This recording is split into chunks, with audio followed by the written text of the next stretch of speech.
now that we have the ELK plugin downloaded and in Grasshopper, I'll show you how we can actually use that and OpenStreetMap data to start building your site model. So if we expand this folder for ELK, we'll see we have three different components: a location component, OSM data component, and topography component. So first we'll start with the location component. And once we bring that in, we can see that it requires a file path. So you can just get that in Grasshopper by double clicking and searching for file path. And there it is. So now I'll show you how to actually get a OSM file path. So just in whatever browser of your choice, go to OpenStreetMap.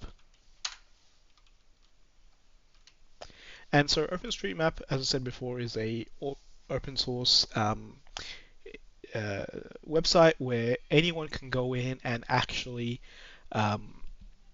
contribute to OSM to help build up this dataset.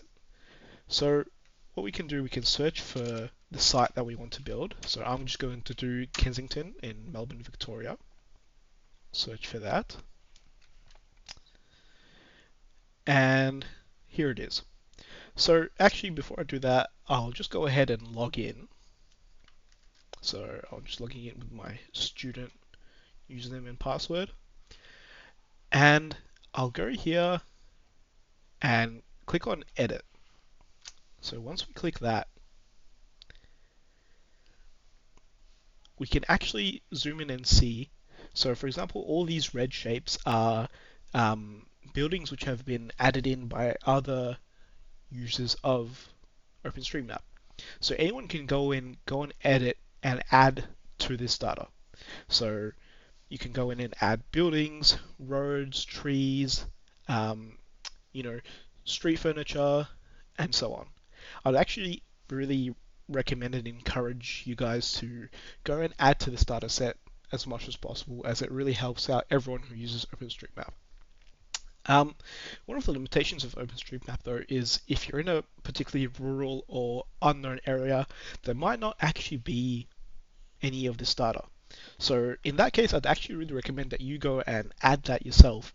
So not only can you use it, but anyone in the future who wants to use your site as well can go ahead and use this. OpenStreetMap obviously isn't just for modeling site models in Rhino, but also can be used for QGIS applications, Mapbox, and so on. So this is a really, really helpful tool to use, and I'd highly encourage everyone to go in your free time and add to it as much as possible.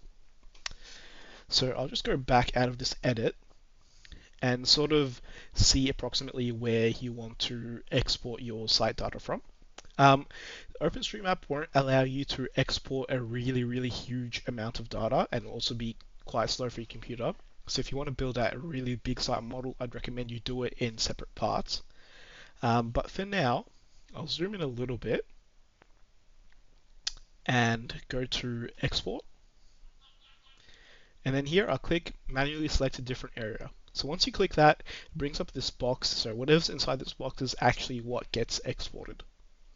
So I'll just drag this a little bit and adjust the site that I want to bring in. I think there is good. And then I'll just go ahead and click export. And so now that's been downloaded.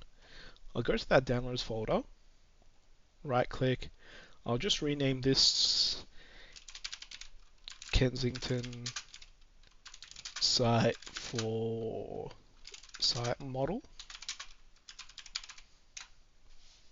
Just name it something that you can remember.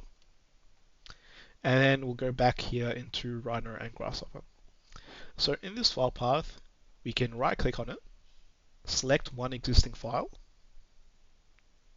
and then in our downloads, find that file that we just saved and open that up. And now that file is in this file path component. And so what we can do, we can now connect this to the file path location component into the file path text parameter.